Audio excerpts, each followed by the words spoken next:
श्री शिवाय नमस्तुभयम। दोस्तों, जैसा कि आप सभी लोग जानते हैं कि 11 दिसंबर 2025 यानी गुरुवार को पड़ रही है पौष मास की कालाष्टमी व्रत। और दोस्तों, यह वह तिथि है जो पौष मास में पड़ने वाली सबसे बड़ी तिथि है, क्योंकि यह गुरुवार के दिन पड़ रही है और इसका बहुत ही बड़ा और विशेष महत्व होता है।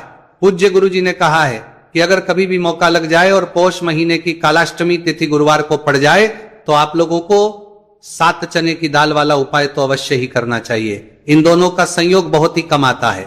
इसी के साथ मैं गुरु अपनी शिव पुराण कथा में बताया है कि इस दिन आपको 7 चने की दाल वाला उपाय तो आपको अवश्य ही करना चाहिए, क्योंकि ऐसा दिन पूरे साल में सिर्फ एक ही बार आता है। और दोस्तों, आप सभी लोग जानते हो कि गुरुवार कालाष्टमी तिथि का अगर सबसे बड़ा कोई उपाय है तो वह 7 चने की दाल वाला उपाय है। तो दोस्तों, गुरुवार कालाष्टमी तिथि के दिन आप लोगों को इस 7 चने की दाल वाला उपाय को जरूर करना है। बहुत लोग होंगे जिन लोगों ने इस उपाय को ना किया हो, मतलब पूरा साल निकल गया, उन्होंने किसी भी दिन इस 7 चने की दाल वाला उपाय को ना किया हो। पर दोस्तों, आपके पास एक आखिरी मौका बचा हुआ है, जो कि 11 दिसंबर गुरुवार कालाष्टमी तिथि के दिन है। इस दिन आप लोगों को इस वाले उपाय को जरूर कर लेना है। भले ही आपने पूरे महीने भर इस उपाय को ना किया हो, पर अगर आपने इस पौष महीने के गुरुवार कालाष्टमी तिथि के दिन अगर इस वाले उपाय को कर लिया तो आपको इस उपाय को करने का वो फल मिलेगा जिसकी आपने कभी कल्पना भी नहीं करी होगी।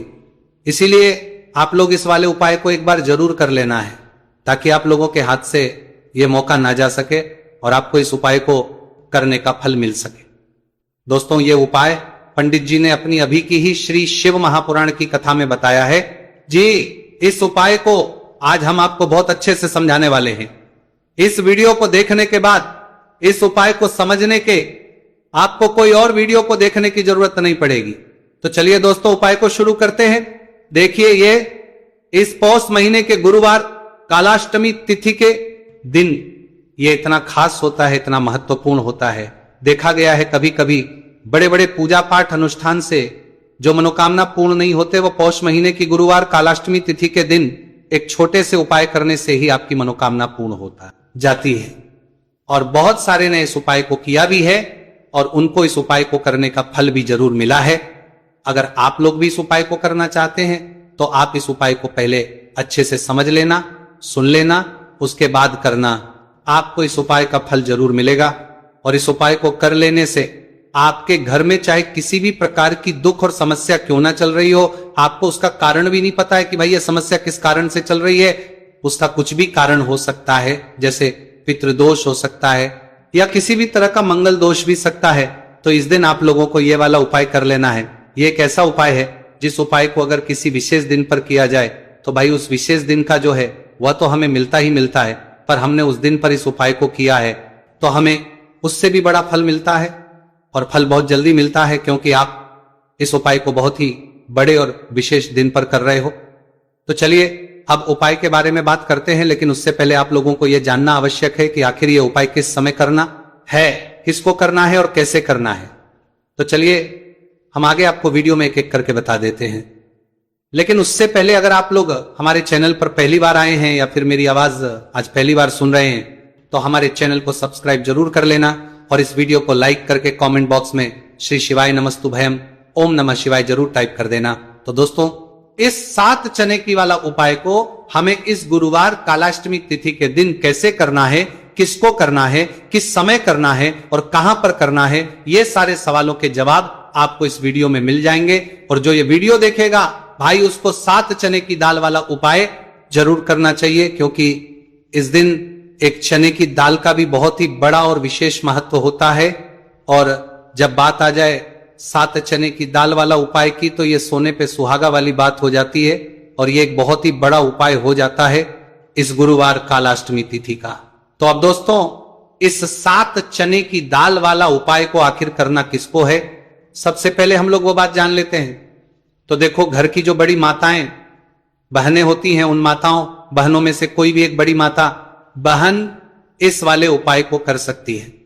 और दोस्तों, अगर आप चाहें तो अपने घर में से सभी सदस्यों को भी इस उपाय को करवा सकते हैं। अगर किसी व्यक्ति की खुद की कोई मनोकामना है खुद की कोई दुख और है जो कि वो अपने लिए ही करना चाहता है, इस वाले उपाय को तो वो खुद अपने लिए भी कर सकता है।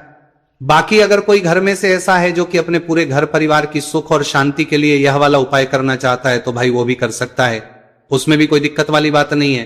कहने का मतलब यह है कि इस उपाय को हर एक सदस्य भी कर सकता है और पूरे घर परिवार के सदस्य के लिए घर की बड़ी माताओं बहनों में से कोई एक माता बहन भी कर सकती है।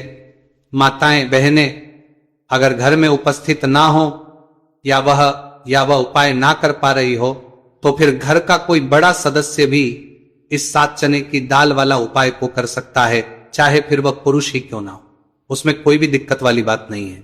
उसके बाद में दोस्तों जो अगला प्रश्न निकल कर आता है वो ये आता है इस उपाय को लेकर कि आखिर इस उपाय को हमें किस समय करना है, सुबह के समय करना है कि शाम के समय करना है। तो देखो इस वाले उपाय को आप लोग सुबह के समय भी कर सकते हो और शाम के समय प्रदोष काल में भी करते हो। अब अगर आप पूछो कि भाई सबसे उत्तम समय कौन सा रहेगा इस 7 चने की दाल वाला उपाय को करने का, तो हम आपसे बस यही कहेंगे कि इस उपाय को आप सुबह के समय करेंगे तो ज्यादा बेहतर होगा। बाकी अगर प्रदोष काल शाम के समय भी करेंगे तो भी अच्छा होगा, उसमें कोई भी दिक्कत वाली बात नहीं है। तो अब दोस्तों जो अगली सबसे बड़ी और महत्वपूर्ण बात आती है वो ये आती है कि सुबह अगर हम उपाय को तो हमें कितने बजे से लेकर कितने बजे तक के बीच में करना है और शाम के समय प्रदोष काल में करेंगे तो हमें कितने बजे से लेकर कितने बजे के बीच में करना है। तो देखो सुबह जितनी जल्दी हो सके आप उपाय को करने की कोशिश करना। बाकी अगर किसी कारणवश लेट भी हो जाओ, थोड़ी देर भी हो जाए तो 10 या 11 बजे तक भी आप उपाय कर लेना, पर 12 बजे से ज्यादा देरी ना हो, ठीक है, इस बात का ध्यान रखना। उसके बाद दोस्तों अगर शाम के समय प्रदोष काल की बात करें, प्रदोष काल का जो समय है होता है वो शाम के 6 बजे से शुरू हो जाता है, मतलब शाम के 6 बजे से लेकर 7 बजे के बीच का जो समय होता है यह समय प्रदोष काल का समय होता है। तो आप इस उपाय को 7 या 8 बजे के बीच में भी कर सकते हो, मतलब शाम के 6 बजे से रात 8 बजे के बीच में आप कभी भी इस वाले उपाय को कर सकते हो, उसमें कोई भी दिक्कत वाली बात नहीं। चलिए जानते हैं उस विशेष उपाय के बारे में। देखिए दोस्तों पूज्य गुरु जी की कथा के अनुसार ही इस उपाय को आपको बहुत ही विस्तार से समझाने का प्रयास करेंगे, लेकिन उससे पहले वीडियो को लाइक करें। देखिए इस वीडियो में हम पूज्य गुरु जी द्वारा बताए गए 3 सबसे अचूक उपायों के बारे में जानेंगे जो आपको सिर्फ और सिर्फ गुरुवार की सप्तमी की तिथि पर ही करने हैं। पूज्य गुरु जी ने बताया है कि जो भी व्यक्ति इन उपायों को कर लेता है उसके जीवन से समस्त परेशानियां दूर हो जाती है। तो चलिए जानते हैं गुरु जी द्वारा बताए गए पहले खास उपाय के बारे में। देखिए गुरु जी ने बताए हैं कि गुरुवार के दिन किया जाने वाला यह उपाय सबसे सर्वश्रेष्ठ है। इस उपाय के लिए आपको मात्र 1 लोटा शुद्ध जल लेना है। जल आपको तांबे के पात्र के अंदर लेना है। इसी के साथ में आपको मात्र 1 गुड़ का टुकड़ा लेना है और इसी के साथ में आपको लेनी होगी 7 की दाल। देखिए चने की दाल को लेते समय ध्यान रखना है कि यह खंडित नहीं होनी चाहिए। यह चने की दाल जब भी हम गुरुवार के दिन शिवलिंग पर अर्पित करते हैं तो इससे हमारे जीवन के बड़े से बड़े संकट समाप्त होते हैं। अगर हमारे हाथ में धन प्राप्ति की लकीरें नहीं हैं, अगर हमारे जीवन में दुर्भाग्य के अलावा कुछ है ही नहीं, तो गुरु जी ने कहा है कि हम इस व्यासपीठ से आपको यकीन दिलाते हैं कि गुरुवार के दिन जब भी आपकी दाल वाला ये उपाय करते हैं तो इससे महादेव आपके हाथ की लकीरों को भी परिवर्तित कर देते हैं। तो दोस्तों ये तीनों ही सामग्री लेकर के आपको पहुंच जाना है भगवान शिव के मंदिर में। देखिए गुरु जी ने बताया है कि इस उपाय को आप सुबह से लेकर के शाम तक किसी भी समय कर सकते हैं।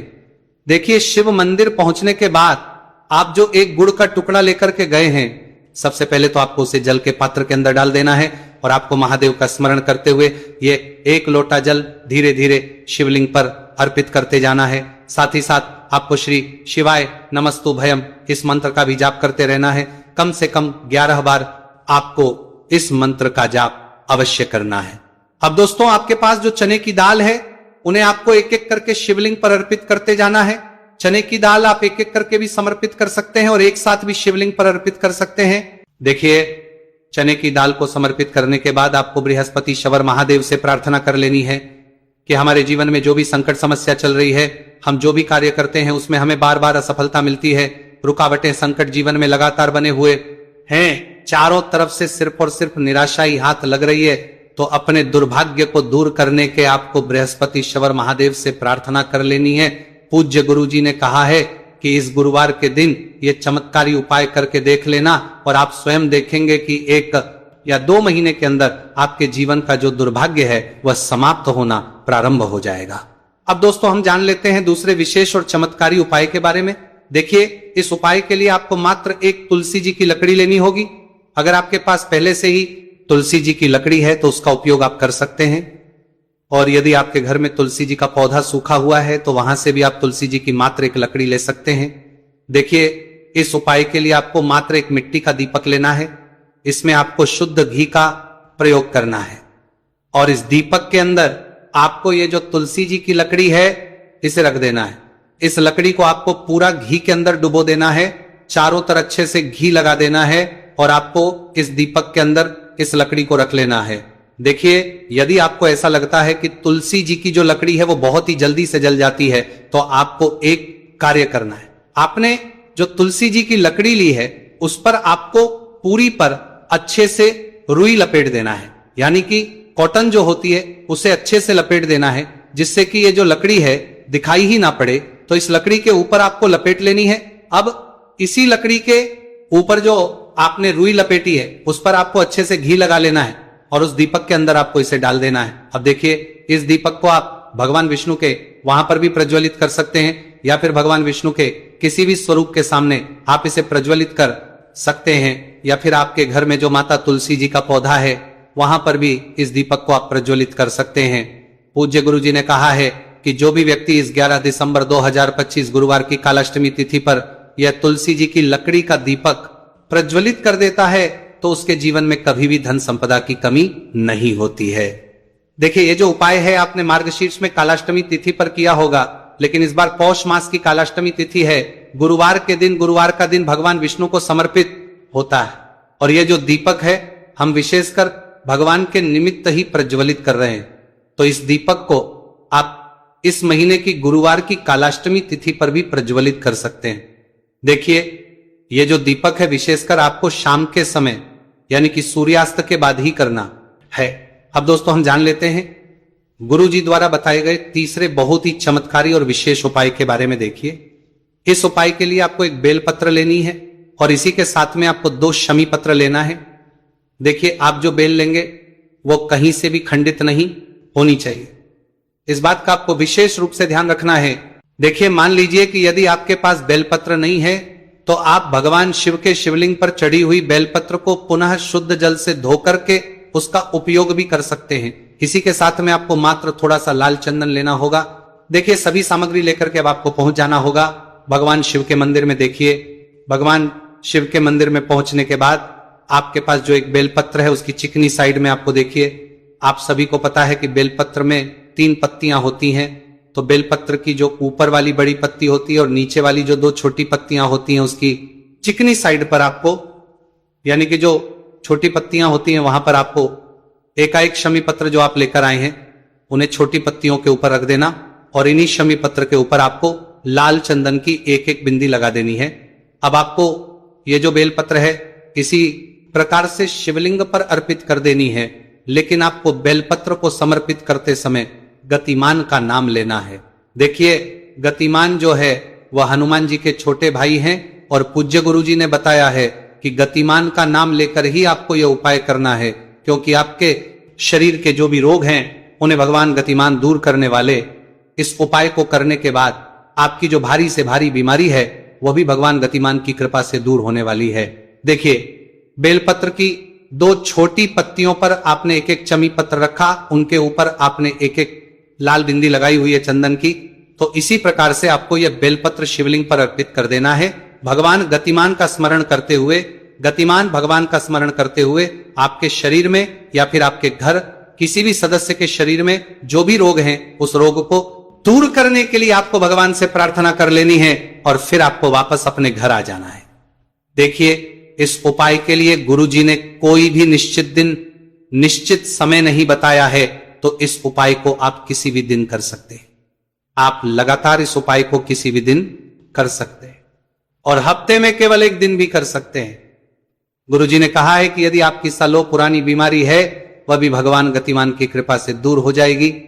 तो दोस्तों, इस प्रकार से आज के इस वीडियो में हमने आपको गुरुवार की इस कालाष्टमी तिथि पर किए जाने वाले 3 बहुत ही चमत्कारी उपाय बताए हैं।